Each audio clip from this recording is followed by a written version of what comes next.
All right, so if you're thinking about buying or selling a home here in 2024, chances are you are probably paying close attention to the mortgage rates and wondering what exactly is coming in 2025. And one factor that can affect mortgage rates is the federal funds rate. So how does the federal funds rate actually work? Simply put, the federal funds rate influences how much it costs one bank to borrow money from another bank. And while the Federal Reserve doesn't directly control mortgage rates, they do control the federal funds rate. And the relationship between the Federal Reserve and the federal funds rate is a large reason why people have been watching closely to see when the Federal Reserve might lower the federal funds rate.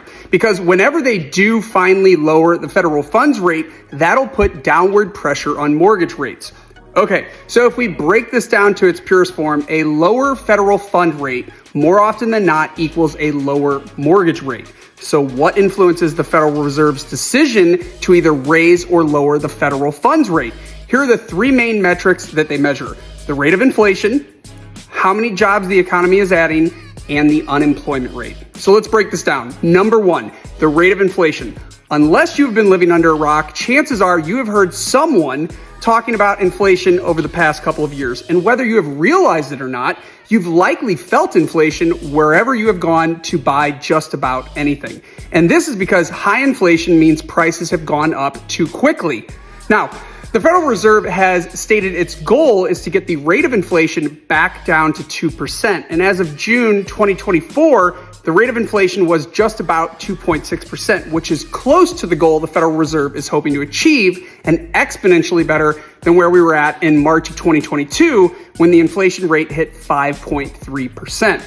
Number two, jobs the economy is adding. The Federal Reserve doesn't just look at inflation, it also watches how many new jobs are being created each month. And the Federal Reserve wants to see job growth slow down consistently before taking any action regarding the federal funds rate.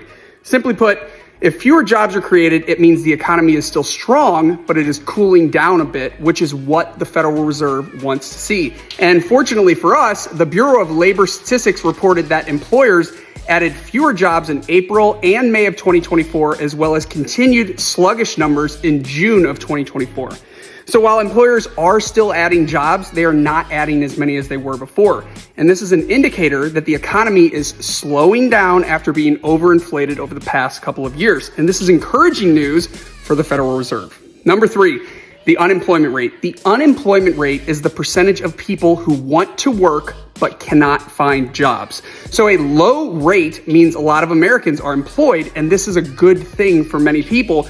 But a low unemployment rate can also lead to higher inflation because more people working means more people spending, which drives prices up. So right now, the unemployment rate is low, with June unemployment rate numbers in 2024 hovering around 4.1%, but it has also been rising over the past few months. Now, to give you some context, the average unemployment rate from 1948 to 2023 has been 5.7%.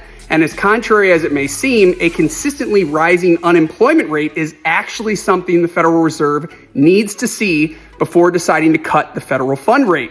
And this is because higher unemployment rates would mean reduced consumer spending, and this in turn helps get inflation back under control.